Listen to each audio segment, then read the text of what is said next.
Bienvenue, mesdames, messieurs, dans cette émission de décryptage de l'actualité internationale. Au menu du jour, nous allons parler de la Guinée et du coronavirus. Avec moi, Vincent Deguénon. Vincent, bonjour. Bonjour. Et Mathurin Acha. Bonjour. Alors, Vincent, la Guinée, le président Alpha Condé a annoncé récemment le report des élections sous pression. Quel est votre regard d'observateur sur ce report? Ah oui, ce report, simplement parce que tu l'as dit à l'entame, c'est sous pression qu'il a agi. Mais cela ne modifie rien. Son plan, il va prendre un peu de recul pour mieux sauter. Mathurin, vous voulez dire ma vie, c'est un recul qu'il prend ou c'est un report pour pouvoir mieux travailler ou pour trouver un consensus? Oui, ce repli stratégique du président Alpha Condé laisse beaucoup de soupçons quand on sait les conditions dans lesquelles il a décidé finalement, dans la soirée du vendredi, lors d'une intervention diffusée à la télévision nationale, de reporter de 2 semaines sans pouvoir préciser de date. En fait, de 14 jours plus précisément. Précisément. Donc, on ne sait pas encore vraiment ce qu'il veut faire. Comme Vincent Deguénon l'a dit, on ne sait pas si le projet serait relancé avec les mêmes erreurs entre griffes. Entre autres, vous parlez d'erreurs, nous allons évoluer et parler de quelques erreurs qu'évoque la communauté internationale, la francophonie, les opposants. C'est le fichier électoral. Vous pensez que 14 jours, ça suffit pour revoir ce fichier électoral? Techniquement, je ne pourrais pas le dire, mais de mon point de vue, je pense que ce ne serait pas un délai idéal pour pouvoir réviser tout un fichier électoral où on nous dit déjà qu'il y a jusqu'à 2,5 millions de doublons ou de fantômes qui s'y retrouvent. Voilà. Donc, je pense actuellement que peut-être le président Alpha Condé va sortir dans les prochains jours ou bien communiquer pour nous dire voilà, on prolonge la date histoire de pouvoir mettre à clair, d'avoir un fichier. Électoral. Arnaud Deguénon, 2,5 millions d'électeurs fantômes. Voilà, c'est une erreur ou carrément un problème technique? Ok, ça peut paraître une erreur. On va savoir juste par quel miracle, par quelle alchimie les morts se sont retrouvés sur ce fichier électoral. Seul Alpha Condé ou bien la commission peut le dire. Mais ce qui inquiète, c'est que l'OIF, l'Organisation internationale de la francophonie, qui a accompagné le processus électoral, également a déjà monté ses griefs, a dénoncé déjà des irrégularités par rapport au processus. De plus, l'Union africaine a rappelé ses observateurs le vendredi. Mais malgré tout cela, Alpha Condé évolue droit et continue. Et c'est ça le problème. Il est dans quelle intention ce report? C'est juste pour amuser la galerie. Alors, mon confrère Mathurin a parlé tout à l'heure d'un report, d'un repli stratégique. Est-ce que c'est, Arnaud, une victoire pour l'opposition? Pas du tout. Ça peut au moins les soulager, mais on ne peut pas créer victoire. L'opposition ne peut pas créer victoire. Mais déjà, ce report montre que leur lutte peut payer. Alors, Mathurin, plusieurs opposants quand même ont dit qu'il faut tout au moins reporter les élections, qu'on ne peut pas faire des élections dans ces conditions, qu'il faudrait qu'il y ait un certain consensus pour que le fichier électoral aussi soit revu. Ce ne serait pas une victoire selon vous? Oui, je pense que c'est une courte victoire. C'est une courte victoire parce que le président Alpha Condé n'a pas seulement l'opposition en face. Il a les syndicats en face. Il a la société civile en face. Il a aussi la communauté internationale qui met combien de fois il y a de pression partout. Voilà. Donc, actuellement, il a reporté, mais l'intention reste toujours floue et on ne sait pas où est-ce que va la Guinée. Il faut rappeler que la révision de la Constitution dont on parle, le référendum est pour la révision de la Constitution et que le président lui prête l'intention de vouloir se représenter pour un 3e mandat. Alors, est-ce que, entre-temps, monsieur Alpha Condé, qui était le messie entre griffes de la Guinée, serait en train de se transformer en ancien dirigeant Lansana Conté? Ah oui, c'est là le problème. La Guinée, c'est 24 ans de dictature avec le général Lansana Conté. Et à ce moment-là, Alpha Condé était dans l'opposition. Il a été fait prisonnier. Il s'est exilé. Et on a œuvré, l'opposition a œuvré pour la mener au pouvoir. N'oubliez pas, la Guinée, c'est aussi septembre 2009, oui. Au stade de Conakry, il y a eu des centaines de morts causées par l'armée. Des femmes ont été violées. Et c'est dans ces conditions que Alpha Condé est venu. Mais malheureusement, celui-là à qui le peuple avait confiance, il a fait confiance pour conduire la Guinée dans un nouvel ère, s'est transformé très tôt en gourou, en dictature, alors que la Guinée a déjà tant souffert. Les fils de Guinéens sont tombés. On voudrait penser au développement, penser les plaies. Mais malheureusement, ce n'est pas le cas. Après 10 ans au pouvoir, Alpha Condé pense toujours que ce n'est pas assez pour faire développer le pays. Donc il faut lui accorder encore. C'est aussi une intention que vous lui prêtez, mais bon, c'est possible de maturer à Tcha. Lansana Conté, Alpha Condé, potentielle ou éventuelle similitude? Il faut remonter d'abord à l'histoire du professeur Condé. C'est quelqu'un qui a été porté, comme Arnaud l'a rappelé, il a été porté par l'opposition, la classe politique, la société civile, les syndicats et tout. En 2010, il est venu, il a été réélu en 2015, haut les mains.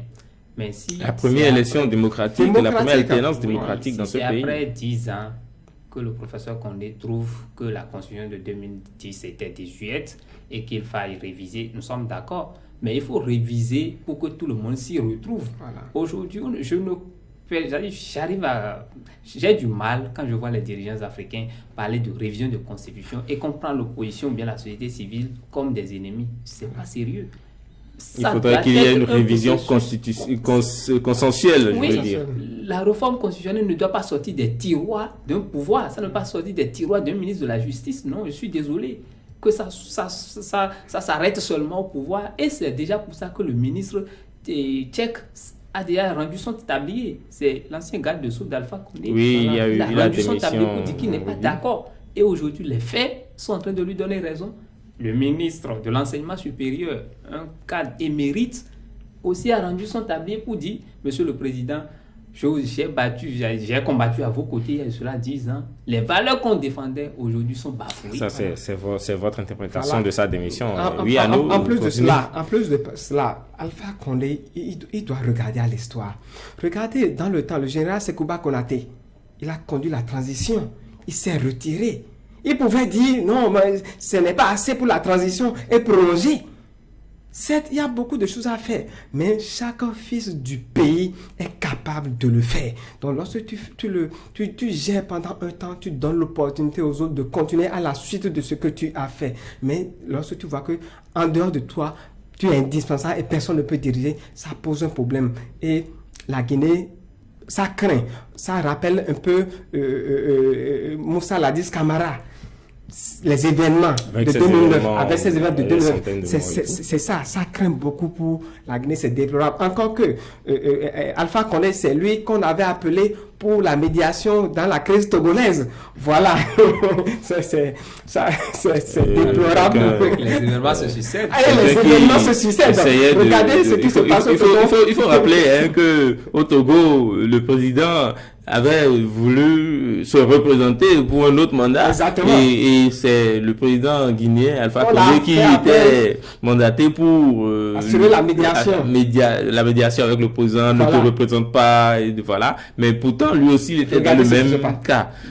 Et je donne raison à l'opposition qui, dans le temps, avait refusé pour dire, ce gars, nous ne lui faisons pas confiance. Oui, et finalement, apparemment, la médiation a échoué. Et puis, bon, les événements qu'on a vus récemment au Togo se sont déroulés avec la victoire de Faure Gnassingbé. Alors, revenons à Alpha Condé. Quelle sera la suite, selon vous, Mathurin Acha?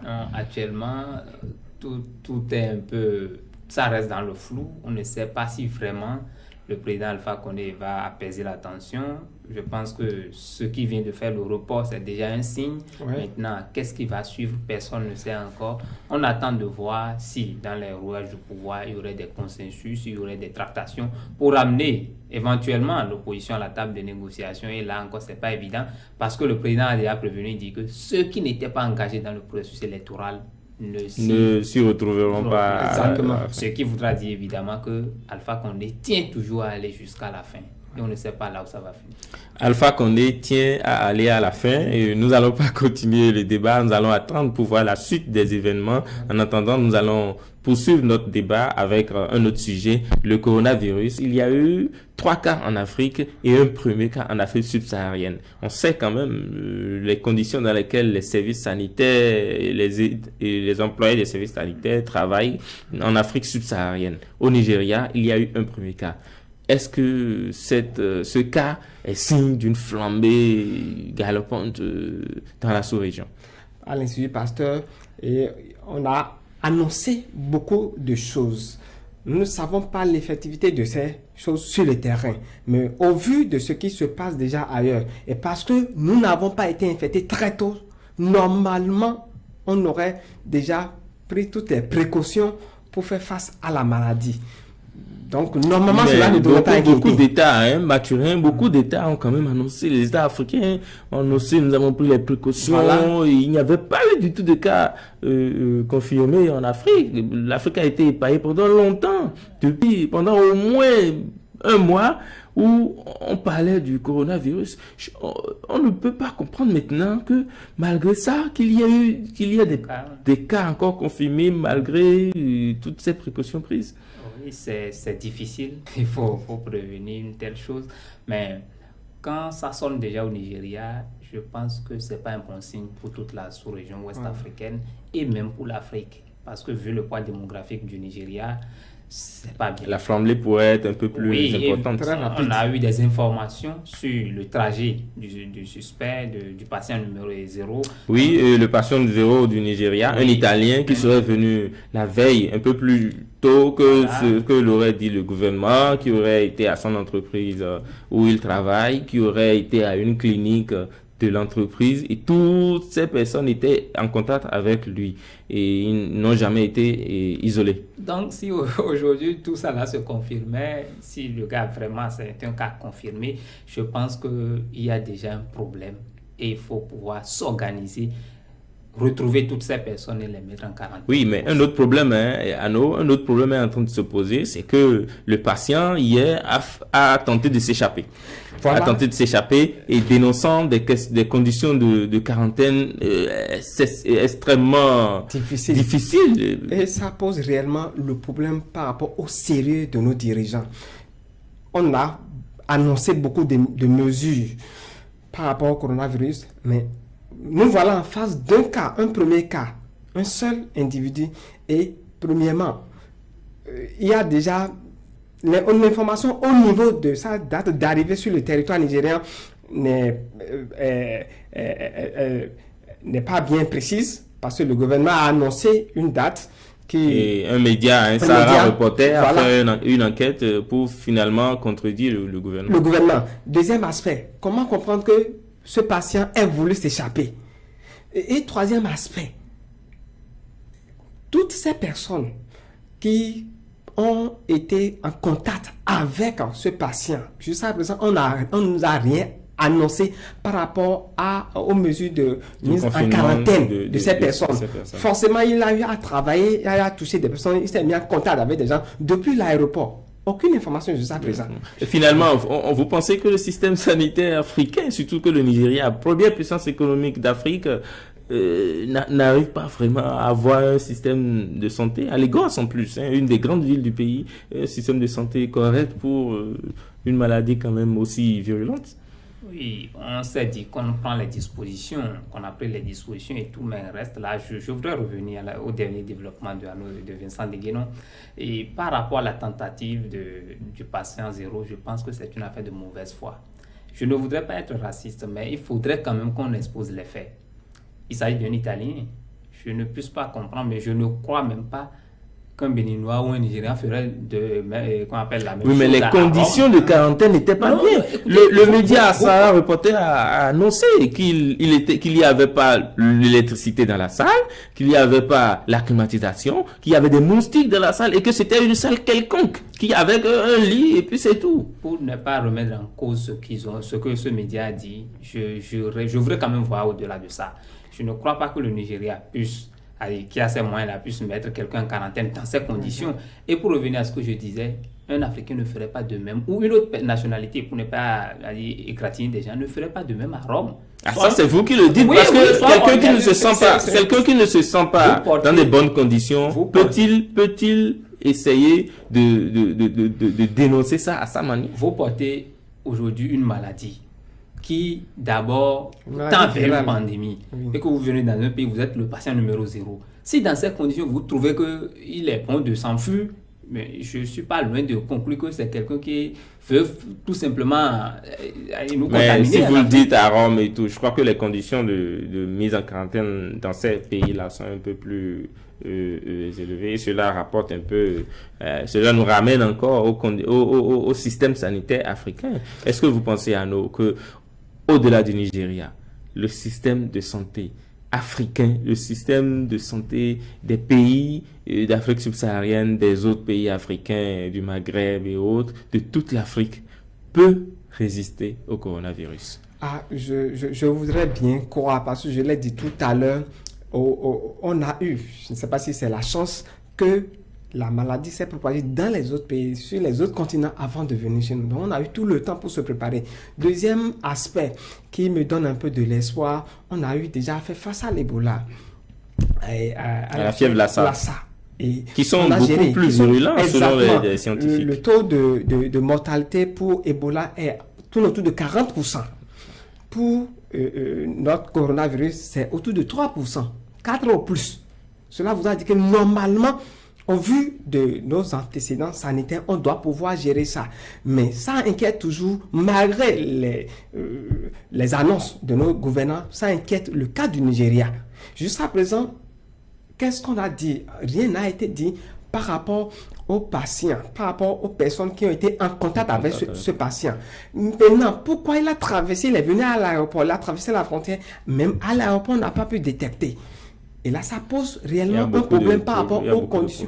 Il y a beaucoup de oui, mais l'OMS a quand même annoncé avoir distribué des kits de tests, des kits de détection à plein de pays africains, environ une quarantaine de pays africains, si ma mémoire est bonne. J'ai soulevé le sérieux. Ce qui fait que le coronavirus n'a pas été détecté à l'aéroport ou dans ces pays-là. J'ai parlé du sérieux de nos dirigeants. Si vous avez les kits, il faut les déployer. Il faut tout un système, il faut une organisation. Est-ce que cela a été fait? Est-ce que lorsque l'OMS a élevé le niveau d'alerte, on a pris conscience que ça veut dire élever le niveau d'alerte au niveau des différents États respectifs? Voilà, donc ça pose réellement un problème par rapport à coronavirus. Vous pensez que le virus est victime ou la population est victime d'une surmédiatisation? Non, du tout pas. Parce que quand on s'en tient aux derniers chiffres, c'est pas, ça n'occupe pas un bon avenir. Mais je ne voudrais pas qu'on jette du discrédit sur le système sanitaire africain. Non. Parce que ici, nous sommes dans un cas de figure un peu particulier. Tout à l'heure, vous avez parlé de Lassa, d'Ebola et tout. Mais ici, nous sommes face au coronavirus qui est en train de faire du mal à des grandes puissances. Je ne voudrais pas qu'on soit en mesure, je ne crois pas qu'on soit vraiment en mesure de pouvoir lutter contre. Mais ce qui pourrait éventuellement nous permettre de nous mettre à l'abri, c'est de pouvoir renforcer nos mesures de sécurité au niveau de nos frontières, surtout au niveau des frontières aériennes. Et surtout, éventuellement, sensibiliser la population par rapport aux précautions. Sensibiliser la population. Je ne crois pas que le coronavirus naîtra ici sans que quelqu'un ne l'apporte. C'est pourquoi je voudrais qu'une nouvelle fois qu'on prenne les dispositions nécessaires au niveau de nos aéroports. J'ai suivi un documentaire où un médecin sous anonymat disait que même ces kits, on peut tester quelqu'un qui peut se révéler négatif et que après un test, il peut se révéler positif. Oui, bien sûr. C'est pour dire on peut à la limite interdire les vols. Si ça pourrait nous mettre à l'abri, je pense que il faut aussi tenir compte d'un autre aspect, c'est le caractère poreux des frontières africaines. Parce que un pays, supposons tous les pays n'ont pas interdit les vols de l'Europe et tout. Les Italiens sont venus en Afrique. Il est arrivé au Nigeria, il aurait pu pratiquement prendre un taxi et venir au Bénin tranquillement, par exemple. Donc, est-ce qu'il faut au-delà des aéroports, ne pas seulement aussi sensibiliser le peuple par rapport aux précautions à prendre. Parce que si on prend des précautions, je pense que on pourrait limiter un peu les dégâts. Ouais. Est-ce que le peuple africain prend des précautions plus que l'Europe? Est-ce que aujourd'hui, en termes de précautions, nous prenons actuellement des précautions plus que la Chine avant que ça ne se propage? C'est pour dire que ce virus est incontrôlable. Et que, comme vous l'aviez souhaité, il faut renforcer le niveau de sécurité. Je pense que vous êtes un peu trop pessimiste et tout. Le virus n'est pas incontrôlable. C'est juste qu'il faut trouver la manière de le faire. Donc, pour la petite information, il y a des États, dont je ne voudrais pas nommer les noms, qui sont actuellement en train de rechercher toujours le patient zéro. Oui, mais en France, on cherche encore le patient zéro. En France, je crois qu'en Italie aussi, le patient zéro n'a pas encore été détecté. C'est la preuve que les gens continuent toujours d'être infectés sur toute la ligne.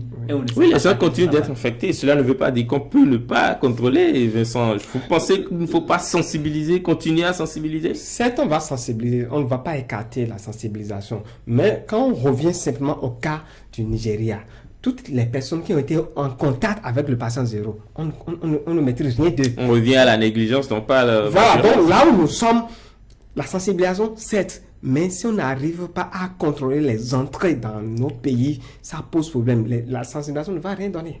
Ça, c'est vrai. La sensibilisation, le contrôle des entrées et aussi un peu d'optimisme, ça pourrait sauver des vies contre le coronavirus en Afrique.